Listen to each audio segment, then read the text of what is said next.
Hello everyone. Today we are diving into the core principles of Montessori education, the foundation of why Montessori works so well for young children. Many of us were trained in traditional teaching methods where teachers lead the class, giving instruction, pupils will just follow. But Montessori system of education flips these around and will ask, what if we followed the child instead? What if the child led their own learning while we acted as the facilitators, while we acted as the guide? By the end of this video, you will understand the 5 core principles of Montessori education and how to start applying them in your classroom. Now let's get started. The first core principle of the Montessori education is respect for the child.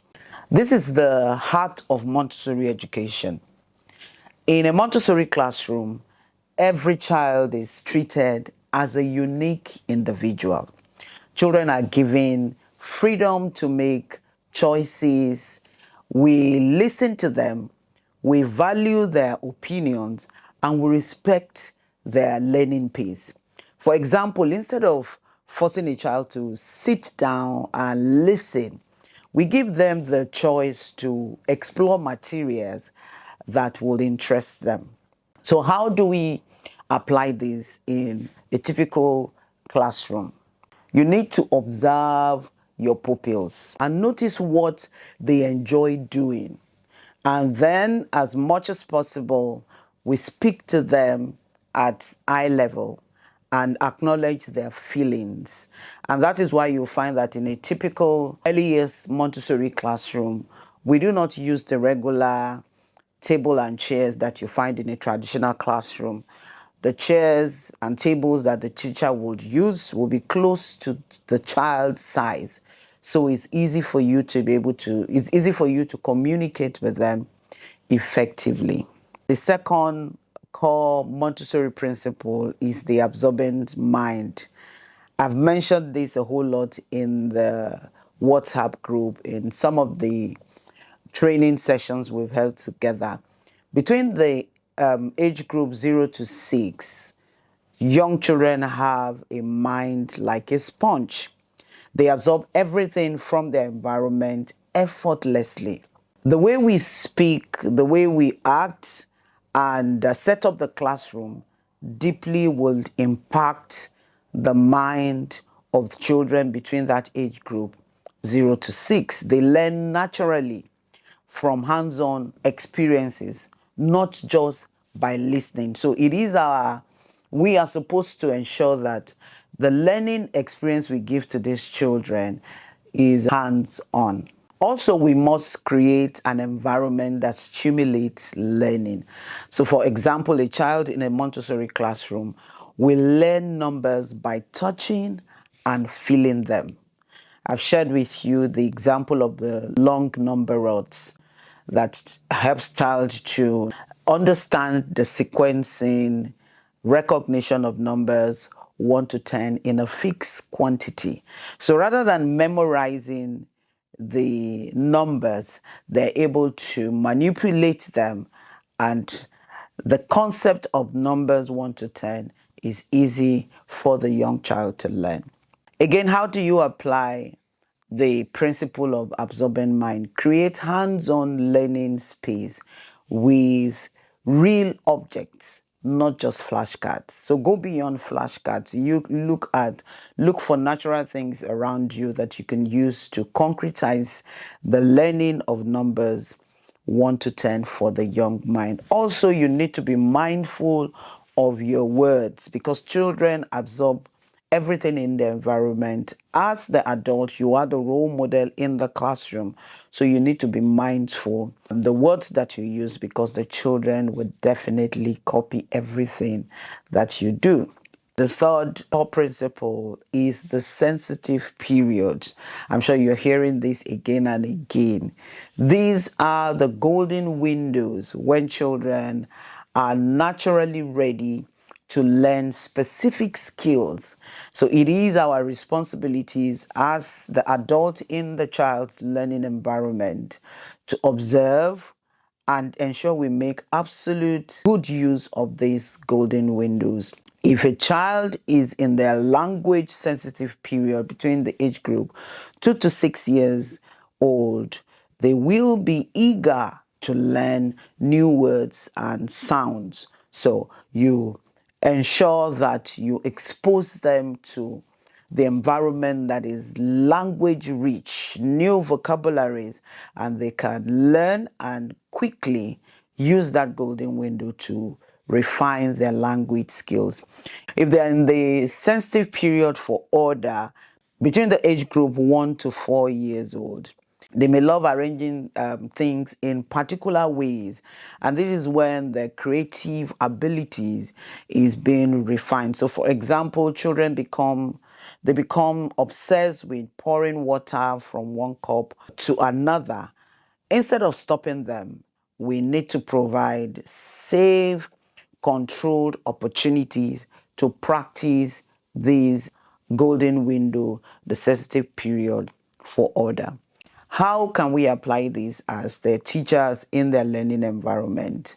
You need to observe your children. Observe them and follow their interests. Offer the right activities at the right time rather than forcing learning. Just ensure that as you are observing and you know this is a good golden window for the child, for instance, like I said, the sensitive period for language, when you teach the child language when it is not a sensitive period, is even frustrating to you or for you as the adult. So look out for those golden windows and use that to refine or teach them new skills. The fourth core principle is the prepared environment. Now, I know again, this is not new if you are on this platform. Montessori classrooms are carefully designed to support independent learning because we know that children have that inner drive to want to learn.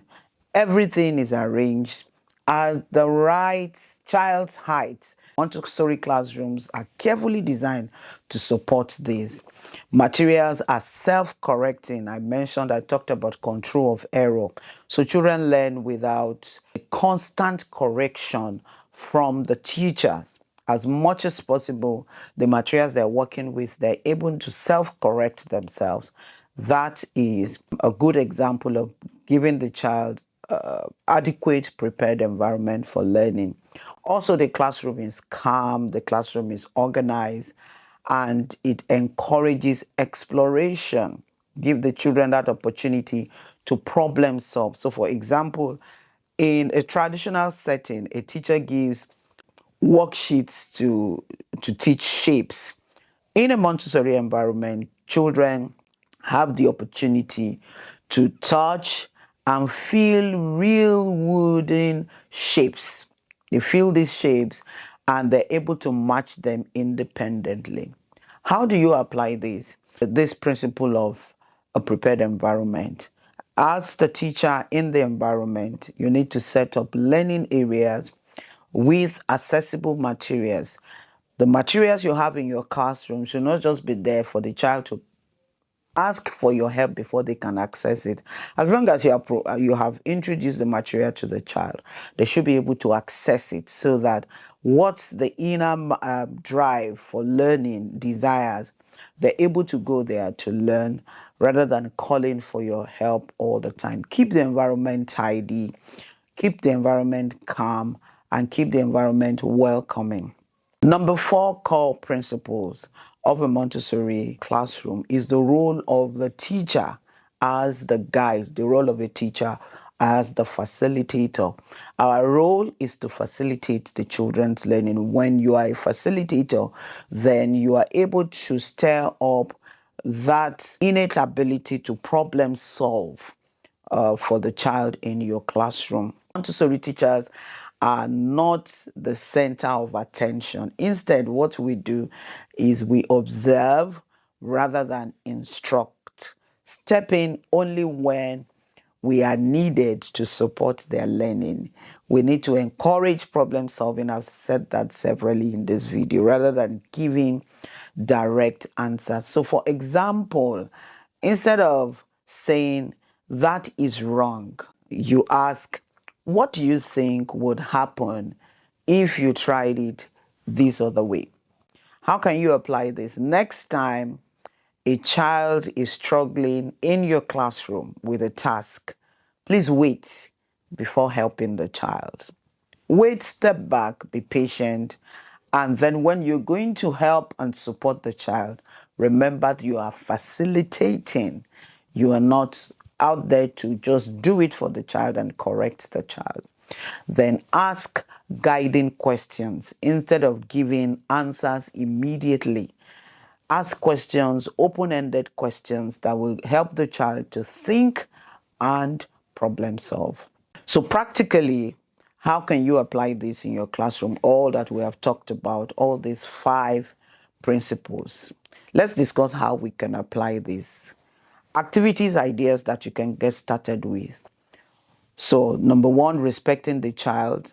Give children choices in activities. So this week or next week, whenever you have the opportunity, give them the opportunity to make choices of the activities they want to work with in the class. Absorbent minds, provide more hands-on materials instead of worksheets. Look for creative ways to give them hands-on materials. Sensitive periods, do a lot of observation this new week. Observe what activities children are naturally drawn to, and then give them more activities in that area. For prepared environment, organize your space so children can access materials independently. Just do a little shifting here and there. And then teacher as a guide, teacher as a facilitator, step back and let children try before you help. Do that and you will see the difference. So Montessori is about small shifts in mindset. You don't need to change everything at once. Just start applying one principle at a time and you will eventually get there. So what's the call to action in this video? Your task for the coming week: observe your pupils closely. What activities do they naturally choose? Identify one Montessori principle at work in your classroom. When you do this, share your observation with us in the WhatsApp group, and we will discuss these findings together and share our thoughts even as we learn as colleagues. So ensure you take notes on what you notice. Montessori is a beautiful child-centered approach that allows children to develop naturally at their own pace. This week, focus on observation. Start watching more, directing less. You will be amazed at what children are capable of when given the right environment. If you have any questions, please drop them in the WhatsApp group and let's discuss. I look forward to hearing from you, especially concerning your observation. I'll see you again in another video. Thank you for watching.